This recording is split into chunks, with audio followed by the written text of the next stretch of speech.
Muy bien, muy bien. Vamos entonces a trabajar el tema sobre la iglesia de Éfeso.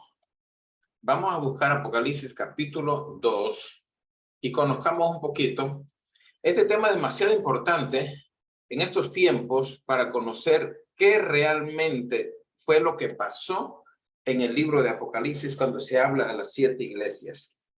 Por ejemplo, dice Apocalipsis capítulo 2 del 1 al 7. Escribe el ángel de la iglesia en Éfeso, el que tiene las 7 estrellas en su diestra, el que anda en medio de los 7 candeleros de oro, dice esto. Dice esto.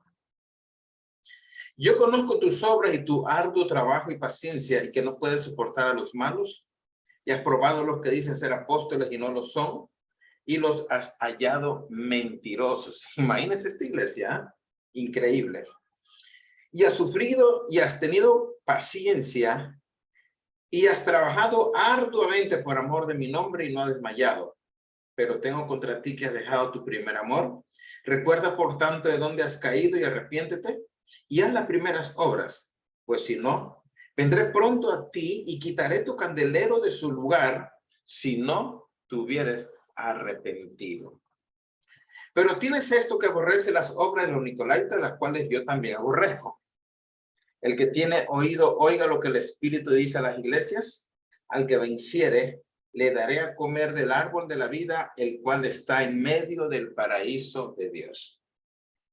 Bueno, la iglesia de Éfeso es una iglesia muy conocida por todos nosotros que estudiamos la palabra, porque Pablo, algunos consideran que Pablo fue el que fundó la iglesia, aunque Pablo no dirigió una sola carta a Éfeso. Se considera que Pablo fundó la iglesia de Éfeso, según la tradición de los padres de la iglesia. Pero conozcamos un poquito de Éfeso. Vamos a conocer un poquito de Éfeso, la parte cultural y política de donde la iglesia cristiana estaba en aquel entonces. Tenemos aquí que la ciudad de Éfeso fue fundada en los tiempos pregriegos y reedificada en el año 356 antes de Cristo. Desde el año 133 antes de Cristo fue capital de la provincia romana de Asia. No olvides que primero era el imperio griego y luego vino el imperio romano. Es decir, que cuando el imperio romano estaba recién en su apogeo, en el desarrollo de su brutalidad que habla la historia, ¿no? Por eso inclusive la Biblia describe a este imperio como una bestia terrible, salvaje en gran manera y fuerte.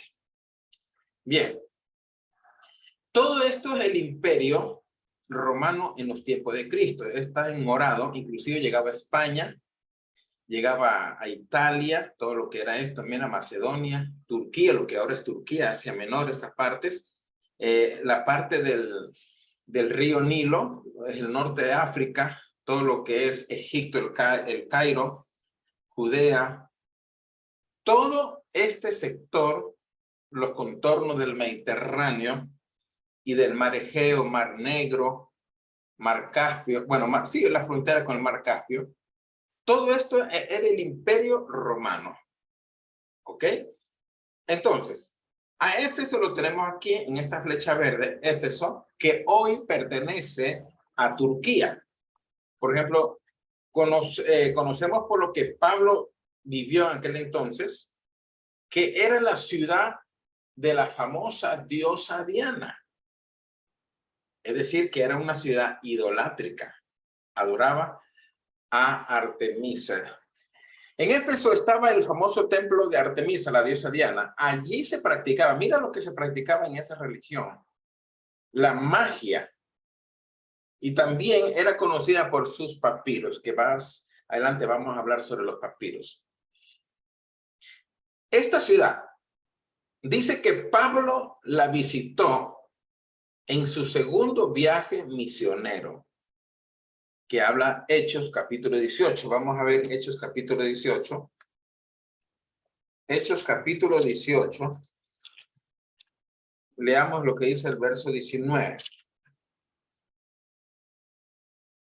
Dice, y llegó a Éfeso y lo dejó allí y entrando en la sinagoga discutía con los judíos, los cuales les rogaban que se quedase con ellos por más tiempo, mas no accedió. Sino que se despidió de ellos diciendo, es necesario que en todo caso yo guarde en Jerusalén la fiesta que viene, pero otra vez volveré a vosotros si Dios quiere, y zarpó de Éfeso. Y por eso Pablo escribió a la carta de Éfeso, o sea, a Éfeso, a la iglesia que él fundó, a la iglesia que estaba en la ciudad de Éfeso, le escribió la carta de Efesios, que hoy tenemos en el Nuevo Testamento. En su tercer viaje también la visitó, es decir, que Pablo constantemente llegaba a Éfeso. Aquí tengo, por ejemplo, que saqué del internet, ¿cuál era la diosa Diana? ¿Cuál era la diosa de Efesios o de Éfeso? Dice que en el templo del Artemisión de Éfeso se guardaba la imagen de Artemisa Efesia como diosa de la fertilidad. En la cabeza llevaba un cálactos, que eso lo usan muchísimo los egipcios. Cabeza rodeada por un disco atrás.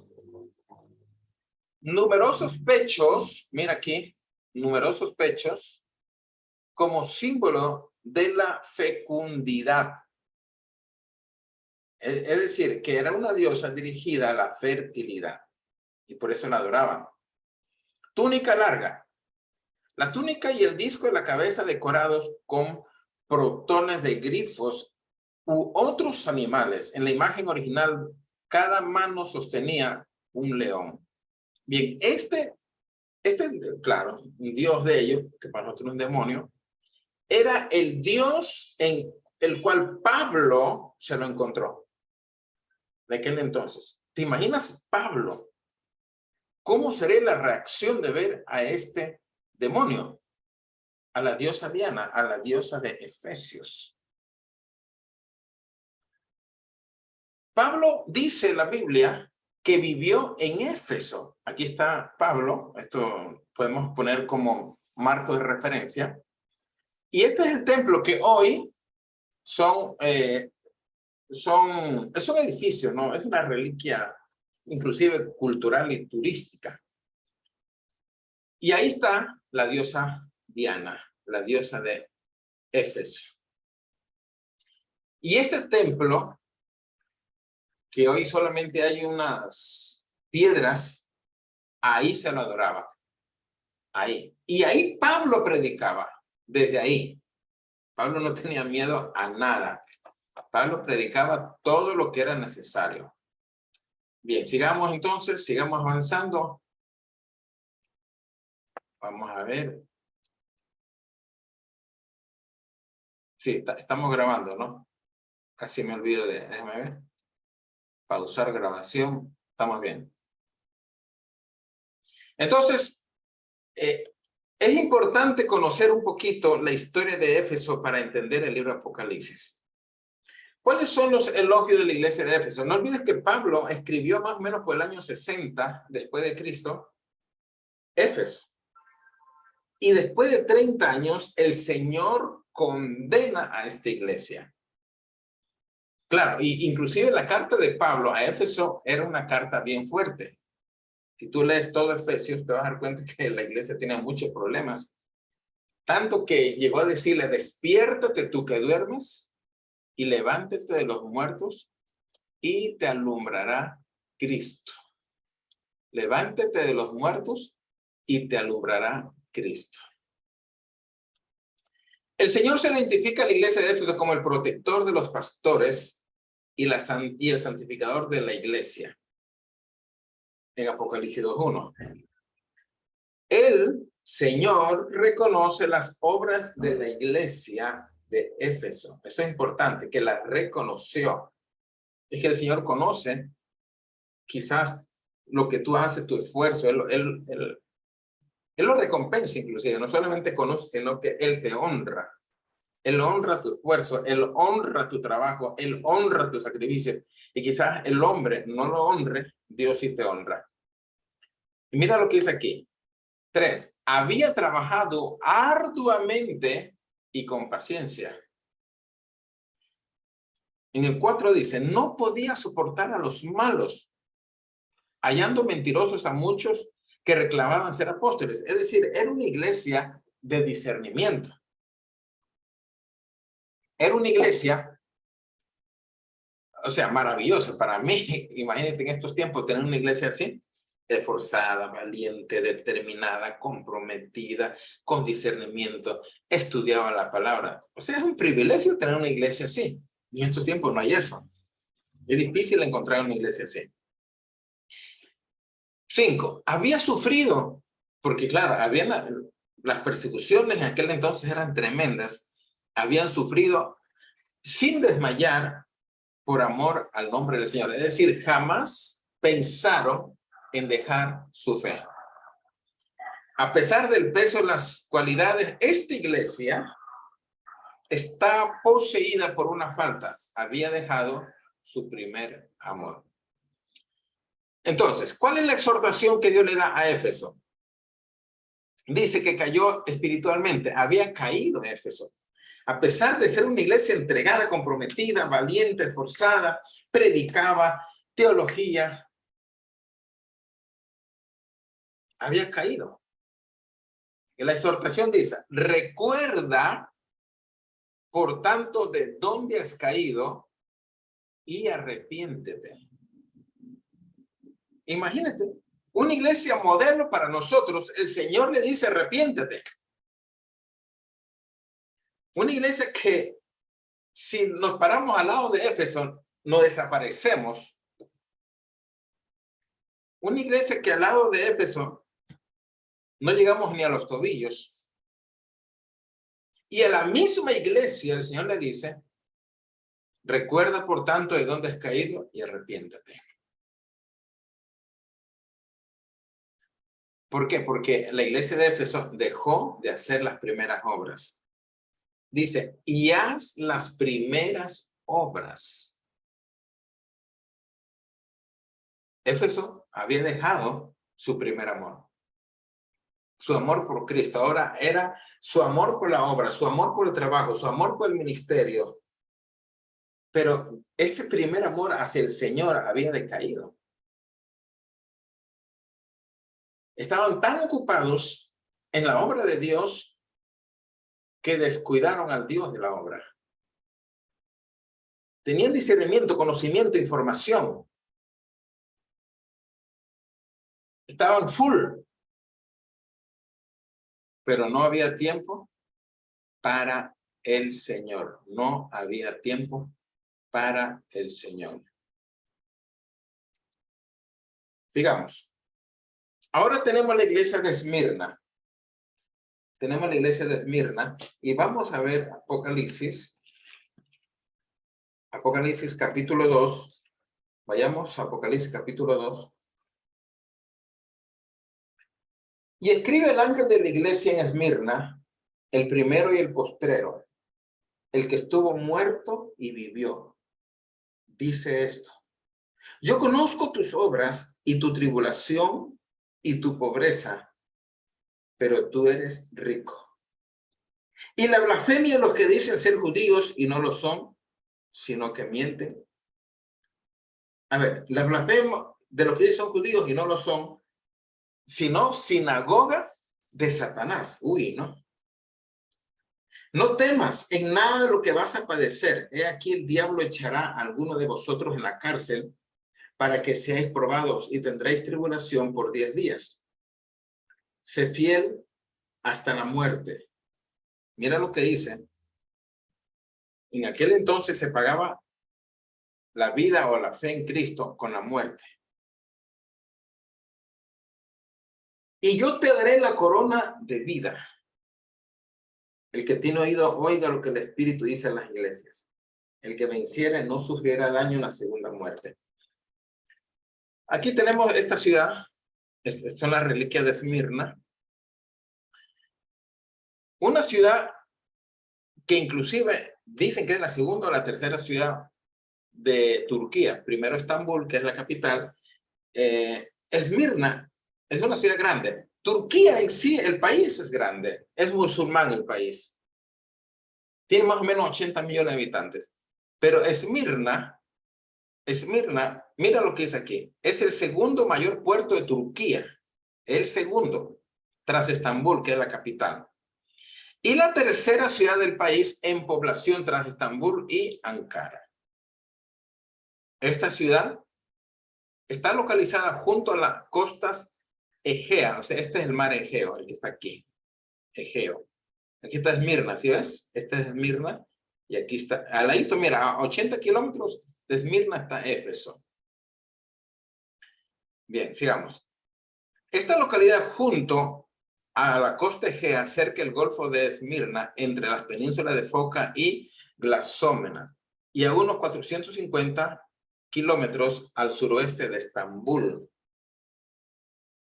Es asimismo la capital de la provincia de Esmirna. O sea, realmente Esmirna es diferente a las otras ciudades donde se habla en la iglesia primitiva. Hoy, Esmirna es una ciudad increíble. Tú puedes ver ahí que es una ciudad geopolítica, comercial, es un puerto, es una metrópolis. Tiene edificios bonitos, hay mucha riqueza. O sea, realmente estamos hablando de una iglesia, perdón, de una ciudad muy, pero muy bendecida. Una ciudad muy bendecida. ¿Por qué Esmirna es una ciudad muy bendecida? Bueno, el Señor sabe por qué. Pero en el tiempo del primer siglo, era la iglesia primitiva la que vivía ahí en esa ciudad, donde los cristianos veían las mismas montañas que tú ves aquí, son las mismas, exactamente las mismas que ellos veían. Lo que nosotros vemos, ellos veían. Este puerto, este mar, ellos veían lo mismo. Y la iglesia de Esmirna sufrió mucho, de verdad. Fuerte. Policarpo era el pastor de la iglesia de Esmirna. Eusebio, en su historia eclesiástica, cita las palabras de Policarpo dirigidas al procónsul. Mira lo que dice Policarpo, porque era o sea que el emperador le tuvo un odio a Policarpo porque era el único que no se sujetaba a lo que él quería. Dice Policarpo, me amenazas con el fuego, porque lo amenazaron que lo iban a quemar, que arde por espacio de 1 hora y al instante se apaga. ¿Desconoces el fuego del juicio eterno y de la condenación eterna que está reservado para el suplicio de los impíos? ¿Más qué te detiene? Di lo que quieras. Martirio Policarpo, libro 4, capítulo 15. Policarpo fue una persona famosa en ese tiempo. Dicen que Policarpo, dicen los discípulos de Policarpo, los que estuvieron junto a Policarpo, que era discípulo de Juan, del apóstol Juan, a quien Jesucristo llamó uno de los 12 apóstoles. Inclusive, por ahí hay una carta que Policarpo mandó a la iglesia de Filipos. Policarpo era una persona muy fuerte en la fe. Y así como Policarpo lo quemaron vivo, la iglesia en sí, la iglesia primitiva, era una iglesia sufriente, fuerte, que la quemaron, la crucificaban. Por ejemplo, mira lo que dice el texto. Mira lo que dice. Lee Apocalipsis capítulo 2. Verso 10. No temas en nada lo que vas a padecer. He aquí el diablo echará a alguno de vosotros en la cárcel para que seáis probados. Y tendréis tribulación por 10 días. Algunos consideran que estos 10 días Algunos interpretan así, que no son literales porque la iglesia primitiva no sufrió 10 días. Entonces, unos interpretan que estos 10 días son exactamente las 10 persecuciones que sufrió la iglesia por medio de 10 emperadores. Por ejemplo, aquí tenemos la persecución de Nerón, la de Domiciano, la de Trajano, la de Marco Aurelio, la Séptimo Severo. Esta fue la que Justino Mártir, la que habla la historia de Blandina, Felicidad, donde fueron comidos por los leones, ¿no? La de Maximiano, Decio, Valeriano, Aureliano y Diocleciano. Estos emperadores hicieron una cruenta persecución, pero a matar. Una persecución brava, una persecución devastadora, una persecución, Dios mío, que uno se horroriza. Un odio terrible hacia la iglesia del Señor. Y ellos creyeron que con destruirla, con quemarla, con martirizarla, con desaparecerla, iban a acabar con la iglesia. Pero realmente no. Mientras la sangre se derramaba, más se multiplicaba la iglesia. Mientras más sangre se derramaba, más fuerza cogía la iglesia. Si en esos tiempos la iglesia no decayó, era justamente porque su fe era férrea, segura, firme en el Señor. Y sobre todo, lo que yo dije en unas ocasiones, que era una iglesia apologética.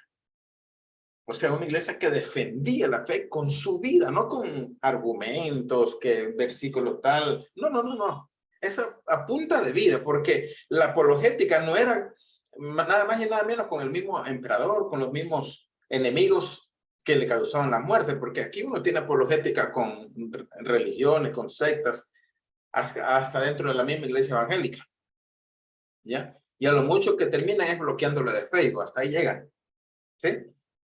O cortándole la imagen y creándole una cuenta falsa para extorsionarlo, ¿no? Para dañar la imagen o hackearlo. Hasta por ahí se llega. Pero en los tiempos de antes, ay Dios mío, en los tiempos de antes la iglesia primitiva era una iglesia de verdad muy, pero muy sufrida. El Estado, o sea, el Imperio Romano exigió a Policarpo, mira por qué fue quemado. Lo pusieron a prueba. Le exigió adorar a César como Dios, algo que no lo hizo Justino Mártir, no lo hizo Blandina, no lo hizo Felicidad, y por eso murieron en el Coliseo. Porque, o sea, la única forma de juzgarlos era que ellos reconozcan, que no reconozcan que César es el Señor. Por eso Pablo dice, si confesares con tu boca que Jesús es el Señor, y creyera en tu corazón que Dios lo levantó de los muertos, serás salvo. Es decir, si tú confiesas que Jesús es el Señor, estás renunciando a César. Estás renunciando al imperio, al Dios César. Así que serás salvo. ¿Por qué? Porque te van a decapitar, te van a comer los leones, te van a martirizar, te van a cortar la cabeza. Pero lo que el Señor le dijo a Esmirna, ¿qué le dijo? Sé fiel, ¿hasta qué? Hasta la muerte. Así lo dice. Léalo de nuevo, quiero que lo lean. Mira lo que dice. Verso 10. No temas en nada lo que vas a padecer.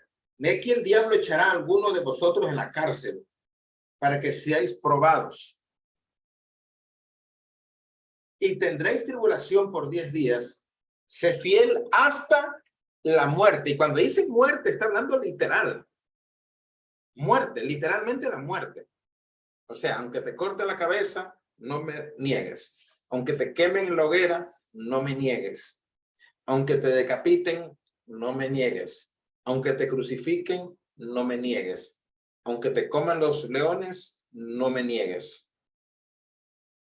A eso se refiere Pablo, que si confesares con tu boca, o sea, no me niegues, que Jesús es el Señor. ¿Sabes qué es confesar en Roma, en el Imperio Romano, en plena dictadura? Confesar que César no es el Señor, sino que Jesús es el Señor. Si confesares con tu boca, condenación inmediata, condenación del imperio. Y aquí dice, igualito, sé fiel hasta la muerte.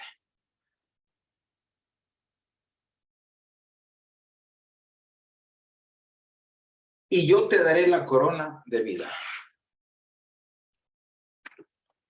Yo a veces me pongo a pensar, ¿no? Estos días que estaba preparando este tema, yo lo tengo preparado, pero lo quise hacer en formato de un capítulo por semana.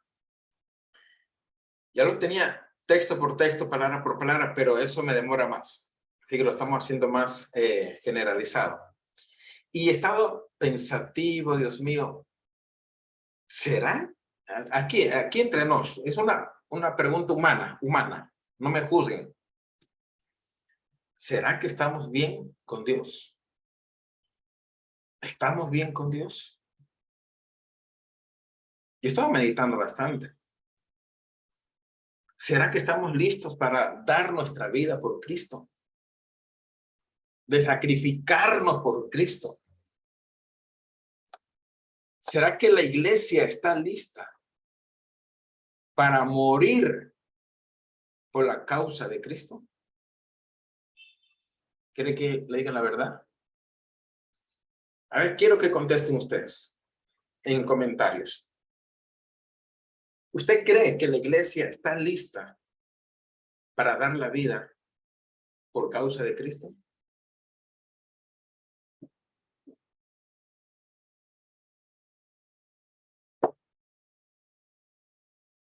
A ver, quiero leerlos.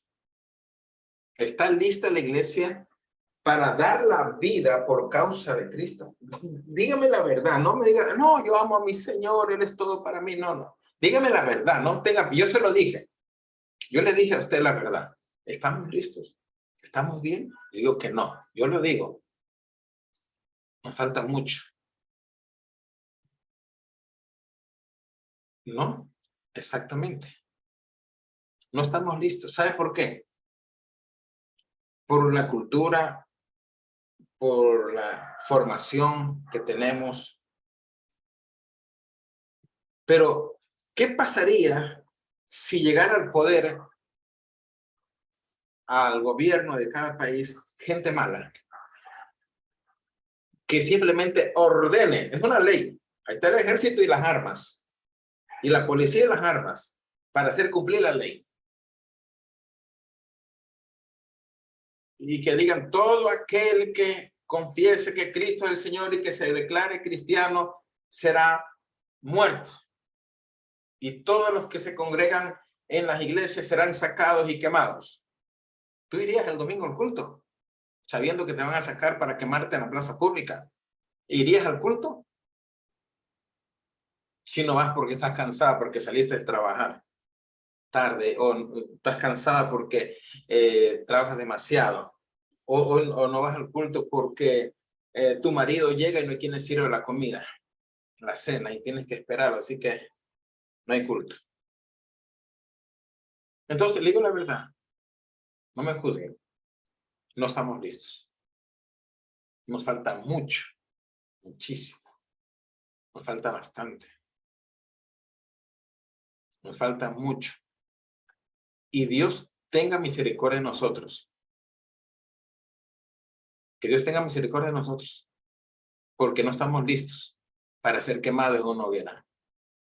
No estamos listos para dar la vida por Cristo, aunque lo digamos. Pedro dijo, yo daré mi vida por ti. Y lo negó 3 veces. Aún más, sin pasar persecución lo negamos. Sin pasar pruebas lo negamos. El Estado exigió a Policarpo adorar a César como Dios, pero él no lo hizo y le costó la vida. Cuando le exigieron que renunciara a Cristo, si quería salvar su vida, respondió, he servido a mi Jesús por 50 años y él no me ha fallado un solo día. ¿Cómo habría ahora de traicionarlo? Fue quemado vivo, atado a un poste en la ladera del monte Pagus en el año 168. Como él, millones murieron como mártires. no se desanimaron. Aquí tengo la foto de una familia entera, cristiana. Uno está siendo quemado acá. Son fotos de referencia, pero es la verdad, así fue. Acá arriba están los paganos viendo cómo matan a los cristianos. Y las fieras salvajes que se los comen a uno por uno. ¿Cuál fue su pecado? Eso, ser cristiano. Vamos ahora a la iglesia de Pérgamo. Apocalipsis 2:12. Y escribe el ángel de la iglesia en Pérgamo, el que tiene la espada aguda de 2 filos, dice esto. Yo conozco tus obras y donde moras, donde está el trono de Satanás. Uy, fuerte, ¿no? Pero retienes mi nombre y no has negado mi fe, ni aún en los días en que Antipas, mi testigo fiel, fue muerto entre vosotros donde mora Satanás. Pero tengo unas pocas cosas contra ti, que tienes ahí a los que retienen la doctrina de Balaam, que enseñaba a Balac a poner tropiezos ante los hijos de Israel, a comer de cosas sacrificadas a los ídolos y a cometer fornicación. También tienes a los que retienen la doctrina de los nicolaitas, las que yo también aborrezco. Por tanto, arrepiéntete, pues si no vendré a ti pronto y pelearé contra ellos con la espada de mi boca. El que tiene oído, oiga lo que el Espíritu dice a las iglesias. Al que venciere, daré a comer del maná escondido y le daré una piedrecita blanca y en la piedrecita escrito un nombre nuevo, el cual ninguno conoce, sino aquel que lo recibe. Bueno, Pérgamo hoy es una ciudad inclusive súper industrial. Todas las ciudades antiguas hoy existen, pero musulmanas, lógicamente, no capitalistas, sino teocráticas con su religión. ¿Ok? Bien, Pérgamo, por ejemplo, mira lo que dice aquí, está al ladito de Éfeso y Esmirna, está más arribita, pertenece igual a la misma Turquía. Pérgamo se hacían los curtidos del cuero y desarrollaban un excelente material para describir. Ahí va, vamos a ponerle más cercana para poderle leer. Vamos a ver. Ahí fue. Listo. Ya. En Pérgamo se hacían los curtidos del cuero. ¿A cuál cuero? Y se desarrollaron un excelente material para escribir que los griegos en su honor llamaron pergamenos, lo que se llama pergamino. Por eso la ciudad se llama Pérgamo, porque ahí estaban los pergaminos. Ahí, para estudiar, por ejemplo, la filosofía griega, tenían que ir a la biblioteca de Pérgamo. Antiguamente, escucha bien, no había papel. El papel se descubrió cientos de años después. Antiguamente eran cortezas, eran cueros, eran piedras, era madera, donde se escribían las letras. Bien, en ella existió una iglesia cristiana hacia el fines del siglo I después de Cristo. Tenemos de Pérgamo, por ejemplo, aquí están, por ejemplo, las ruinas de Pérgamo, capital de Asia por 400 años. Y mira lo que dice aquí, biblioteca de 200,000 libros. 200,000. ¿Saben cuánto es eso? Escrita a mano. Que antes no había imprenta, ni Oxford, ni internet, ni luz, ni nada. A mano. No olvides que era 400 años la capital de Asia, por eso Pérgamo es una ciudad súper industrial. Arrogantes, eso sí, de ley. Muchos dioses. Famosa lana de oveja negra, donde hacían los pergaminos. Por ejemplo, aquí tenemos un estadio. Era para deportes, pero también ya te imaginas para qué era, ¿no? para el martirio de los santos.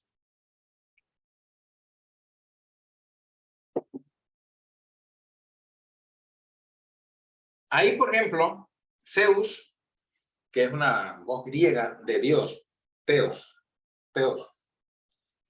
Zeus tenía 300 pies de altura y el templo de 4 pisos, sacrificio las 24 horas. O sea que Pérgamo era súper pagano. Ahí estaba la iglesia, en Pérgamo. Hay gente que para estar consagradito al Señor tiene que alejarse del mundo. Que para estar en paz con Dios y tener santidad completa, tiene que alejarse de la mundanalidad. Digo una cosa, la iglesia no tiene que salir del mundo para ser consagrada. La iglesia tiene que vivir en el mundo para demostrar su consagración. No huir, porque en tal caso ir al Señor que te lleve al cielo, pues no. Hoy vemos que la gente, uy, no, cuidado con el pecador, no lo toques, cuidado con el borracho, no, cuidado con el idólatra, cuidado con ese pagano, cuidado con ese idolátrico. Aléjate que te contagia, te contamina. Yo les enseño a la iglesia que tenemos que ser amigos de los pecadores, amigos de homosexuales, amigos de ateos, amigos de paganos, amigos del más perdido, amigos del ladrón. ¿Por qué? Porque los vamos a ganar para Cristo. Digo, amigo no significa que, oye, no, compadre, no. Estoy hablando de que no va a ser mi enemigo. ¿Cómo le voy a predicar si lo miro de lejos? ¿Dónde se hospedó Jesús cuando necesitó un día hospedarse? ¿En un santo? ¿No? ¿Dónde Saqueo? Y podría haberse quedado donde Pedro. Ahí la suegra de Pedro a lo mejor le hacía una rica comida, lo atendía bien. Pero él buscó los paganos, los pecadores. Y comió con ellos. Me imagino que Saqueo sacó vino, no sé qué cosas sacarían, comía. Y ahí estaba Jesús. Se contagió, ¿no? Cuando una prostituta vino a lavar en los pies de Cristo con un perfume y derramaba sus lágrimas a los pies. Los religiosos dijeron, si este fuera profeta, supiera qué clase de mujeres la que hoy besa sus pies. Y Cristo dijo, yo no he venido a buscar a los sanos, sino a los perdidos. Si tú quieres ganar almas, tienes que estar cerca de las almas. Donde sobreabunda la maldad, sobreabunda la gracia. Si quieres realmente demostrar que eres cristiano, nunca lo hagas en la iglesia. Hazlo donde está 1000 pecados. Ahí demuestra que eres cristiano. Porque en la iglesia todo el mundo es cristiano. Todo el mundo canta. Cuidado con el altar. Cuidado aquí. No toques allá. No hagas bulla. Despacito. Así que entran así. Si quieres realmente demostrar que eres hijo de Dios, tienes que hacerlo donde están las tinieblas. Está Pérgamo. ¿Cuál fue el elogio? Yo conozco tus obras. Y donde moras, donde está el trono de Satanás. Pero, ahí está, retienes mi nombre. Wow, wow. Me encanta eso, ¿no? Moraban donde estaba el trono de Satanás porque estaba Zeus. Estaban muchos dioses. Es un país, una ciudad idolátrica. Pero retienes mi nombre y no has negado mi fe. Ni aún en los días en que Antipas era el pastor de Pérgamo. Antipas fue discípulo de Policarpo. Estaba leyendo algo sobre Antipas y Antipas murió en un becerro de bronce. Lo asaron. Abrieron la panza del becerro, lo metieron, le sellaron y le pusieron fuego en panza del becerro para quemarlo. Y eso lo dijo Ireneo. Los padres de la iglesia mismo, eso no está en la Biblia, pero la tradición cristiana lo dice. El escrito de ellos lo dijeron, lo que había pasado con Antipas. Por eso hasta el Señor reconoció el martirio de Antipas. Ni aún en los días en que Antipas, mi testigo fiel, fue muerto entre vosotros, donde mora Satanás. Es una iglesia de verdad. Pérgamo sufrió mucho, demasiado. Pero hay algo que está pasando ahí con Pérgamo. Hay un reproche. Mira lo que dice el 14, 2:14. Pero tengo unas pocas cosas contra ti. Se me va el tiempo. Tengo unas pocas cosas contra ti, que tienes ahí a los que retienen la doctrina de Balaam, que enseñaba a Balaam a poner tropiezo entre los hijos, ante los hijos de Israel, a comer cosas de sacrificados o sacrificadas a los ídolos y a cometer adulterio. O sea, estamos hablando que a pesar de una iglesia sufrida y que no había renunciado al nombre de Cristo, dentro de la iglesia se había metido una enseñanza. Y era una enseñanza que tiene que ver muchísimo con la sexualidad. Es decir, antiguamente a los dioses de Pérgamo se sacrificaba y se hacía culto y adoración haciendo orgías sexuales. Los de Pérgamo cristianos sabían cómo era su mundo pasado, cómo era el mundo de Pérgamo. Los que se convirtieron, los que se arrepintieron, ellos sabían de qué se trataba. Perdón, un ratito.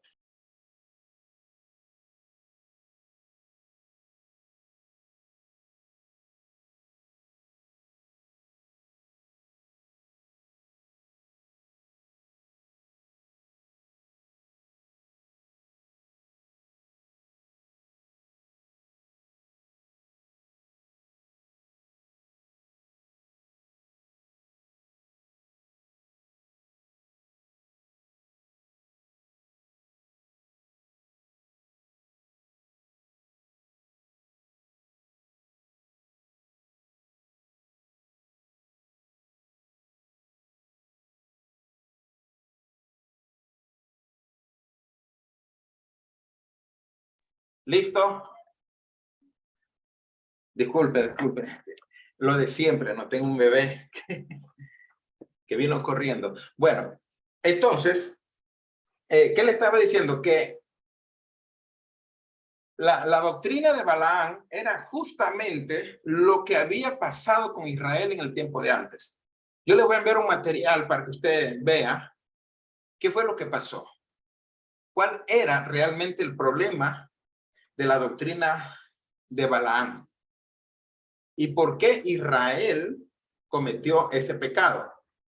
Con los de Moab, había, por ejemplo, pecado de fornicación con los de Moab.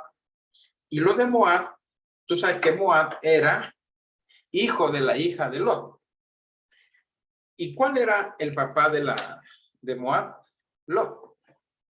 Porque lo emborracharon. Lo emborracharon porque no habían hombres. Sodoma y Gomorra había sido quemada. Y entonces salió de ahí, de esa relación sexual que el padre no sabía, ni cuando se acostaron ni cuando se levantaron. Y salió Moab. Y de ahí entonces Moab fue el que llevó a Israel a cometer esa fornicación, porque era realmente un espíritu territorial. Tú sabes que los espíritus se mueven en las esferas, en las culturas. Y cuando llegó ese espíritu a Pérgamo, era exactamente lo que pasaba. Hacían orgías sexuales en honor a sus dioses. habían incestos. Y entonces la iglesia de Éfeso estaba sufriendo de eso. Por eso mira lo que dice. Pero tengo unas pocas cosas contra ti que, perdón, la iglesia de Pérgamo, dije Éfeso, la iglesia de Pérgamo. Pero tiene unas pocas cosas contra ti. Tengo unas pocas cosas, o sea, no muchas. Una iglesia muy hermosa, pero había unas cosas que el Señor no estaba contento. Que tienes ahí, ¿a quiénes? A los que retienen la doctrina de Balaam. O sea, que habían cristianos que no dejaban todavía sus pecados que hacían antes. Hoy vemos en la doctrina de Balaam metida en la iglesia. Tú ves los divorcios, las separaciones, los pecados ocultos y tanta cosa que está pasando dentro de la iglesia. Son espíritus de la doctrina de Balaam. Es lo mismo. Es igual. A comer cosas sacrificadas a los ídolos. Y esto se refiere a los mismos pecados. Así que el reproche para la iglesia de Pérgamo era que tenían que purificar la iglesia. Sacrificar la iglesia hacia la santidad. Bueno, la iglesia de Tiatira, con esto terminamos. La iglesia de Tiatira. Vamos a leer Apocalipsis capítulo 2, verso 18. Escribe el ángel de la iglesia en Tiatira, el Hijo de Dios, el que tiene los ojos como llama de fuego y pies de bono, semejante al bronce bruñido, dice esto. Yo conozco tus obras y amor y fe y servicio, tu paciencia, y que tus obras postreras son más que las primeras. Qué lindo, el Señor sabe todo. Tremendo, pero aquí viene lo duro. Pero tengo unas pocas cosas contra ti que toleras que esa mujer, Jezabel, ya vamos a ver cuál es Jezabel, que se dice profetiza, enseña y seduzca a mis siervos a fornicar y a comer cosas sacrificadas a los ídolos. Y le he dado tiempo para que se arrepienta, pero no quiere arrepentirse de su fornicación. He aquí, yo la arrojo en cama y en gran tribulación a los que con ella adulteran, si no se arrepienten de las obras de ella. O sea, Dios pide arrepentimiento. Yo creo en el arrepentimiento. Yo creo que si alguien cae en pecado, aquí dice, si no te arrepintieses, o sea, si tú no te arrepientes, o sea, tú consideras que estás bien y justificas tu caída, no hay arrepentimiento. 23. Y a sus hijos heriré de muerte, y todas las iglesias sabrán que yo soy el que escudriña la mente y el corazón, y os daré a cada uno según vuestras obras. Pero a vosotros y a los demás que están en Tiatira, a cuantos no tienen esa doctrina y no han conocido lo que ellos llaman las profundidades de Satanás, yo os digo, no impondré otra carga. Pero lo que tenéis, retenerlo hasta que yo venga. Al que venciere y guardare mis obras hasta el fin, yo le daré autoridad sobre las naciones y la regirá con vara de hierro. Y eso ya hablamos muchísimo, ¿se acuerdan? Cuando hablamos del milenio, ¿no? Y serán quebrantadas como vaso de alfarero, como yo también la he vencido de mi Padre, la he recibido de mi Padre. Y le daré la estrella de la mañana, y el que tiene oído, oiga lo que el Espíritu dice a la iglesia. ¿Te acuerdas que también hablamos sobre la estrella de la mañana, no? Bien. Tiatira. Aquí está, mira, Éfeso, Esmirna, Tiatira, al ladito. Acá arriba está Filipo, ¿se acuerdan? La iglesia filipenses. Acá está Gálatas, la iglesia de Galacia. Aquí está Tesalónica, ¿se acuerdan? La iglesia de Berea, los que eran súper estudiosos. La iglesia de Roma, acá, en Italia. Bien, vamos a seguir.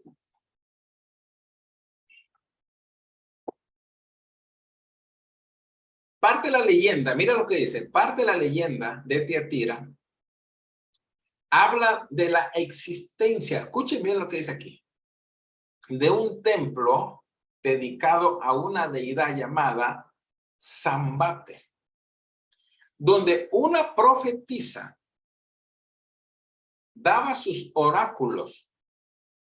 Algunos analistas del Nuevo Testamento han pensado que las palabras de Juan, toleras a esa mujer, Jezabel, que se dice profetisa, enseñen y seduzcan a mis siervos. O sea que parece que esta Jezabel es exactamente algo que tenga que ver con Pérgamo. Lo mismo, porque la doctrina de Balaam estaba metida en la iglesia. Y la doctrina de Balaam era lo que se hacía con las deidades, en honor a las deidades, las orgías sexuales.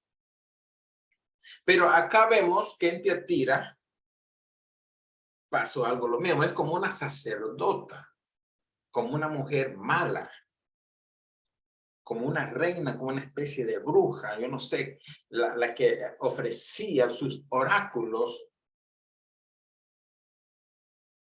Y lo mismo que en Pérgamo, en Tiatira pasó, que de la iglesia de Tiatira habían algunos que aún toleraban. Es decir, es lo mismo que ahora pasa. ¿Acaso hoy no estamos esperando que alguien sueñe, que alguien profetice, que alguien diga, que alguien mienta en el nombre del Señor y lo que dijo, lo que Dios te va a dar? ¿No es exactamente lo mismo que un oráculo? Mintiendo a la gente, engañando a la gente. No olvides que todo falso maestro, toda falsa enseñanza, todo el que hable falsamente no es cristiano. No es cristiano. No es cristiano. Porque la Biblia dice que el mismo Satanás se disfraza como ángel de luz. Así que no es extraño si sus ministros se disfrazan como ministros de justicia. Se disfrazan como ministros de justicia. Se disfrazan. A veces nos da miedo decir, no hay que juzgar. Y con eso mejor dicho, nos callamos todos. Y no se dan cuenta que es el espíritu de Jezabel, es el espíritu de Balaam, que son demonios. Mira lo que dice, toleras a esa mujer Jezabel, es un espíritu que se dice profetiza y enseña y seduzca a mis siervos. Seduzca a mis siervos. O sea, los líderes caían en pecado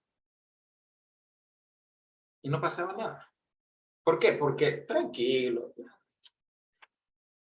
Pero mira cómo el Señor dice, vendré si no te arrepintieres. O sea, el Señor no te condena por caer en pecado sexual. No te condena si te arrepintieres. Eso lo dice aquí. Eso dice el texto. Léelo tú mismo, 2:21. Y le he dado tiempo para que se arrepienta, pero no quiere arrepentirse de su fornicación. O sea, quieren continuar. Quieren continuar con el mismo pecado. Es un espíritu de seducción que hoy está a la flor del día. Tiatira, 35 millas suroeste de Pérgamo, ciudad de refugio. Antiguamente había ciudades así, ¿te acuerdas? Que eso dice la Biblia. Refugio de gremios, ahí estaba el dios Apolo y fabricante de telas de Lidia. ¿Te acuerdas en Hechos 19 y 20, 16, 19 y 20? Que Pablo se hospedó en la casa de Lidia. Bueno, ella era de Tiatira. Y era una mujer próspera, vendía telas y todo eso, ¿no? Los elogios. Amor y fe, y servicio y paciencia. Esos son los elogios. Leamos el elogio. Mira lo que dice, 2:19. 2:19 de Apocalipsis. Yo conozco tus obras. 1. Y tu amor. 2. Y fe. 3. Y servicio. 4. Y paciencia. 5. O sea, qué elogio, ¿no? Reproche. Verso 20. Pero tengo unas pocas cosas contra ti que toleras a esa mujer Jezabel, que se dice profetiza. Enseña y seduzca a mis siervos a fornicar y a comer cosas sacrificadas a los ídolos. Toleras a Jezabel. Toleras a Jezabel. Estamos en tiempos donde hoy los ministros están cayendo mucho en ese pecado. Y tenemos que cuidar al liderazgo espiritual. La iglesia en general, mejor dicho, no solo los líderes, toda la iglesia en general, las almas, las personas, a cuidar sus matrimonios. Porque es un espíritu jezabélico que se ha metido para destruir y dañar todo. ¿Listo? Así que terminamos nuestra clase. Terminamos nuestra clase y continuamos la siguiente semana con Apocalipsis, con Sardis, Filadelfia y Laodicea. Nos toca la siguiente semana. Sardis, Laodicea y Filadelfia la siguiente semana. No olvide que ahora vamos a trabajar un capítulo por semana. De esa manera, cuando llegamos a la clase 52, vamos a terminar exactamente bien. ¿Listo? ¿Alguna inquietud, alguna pregunta?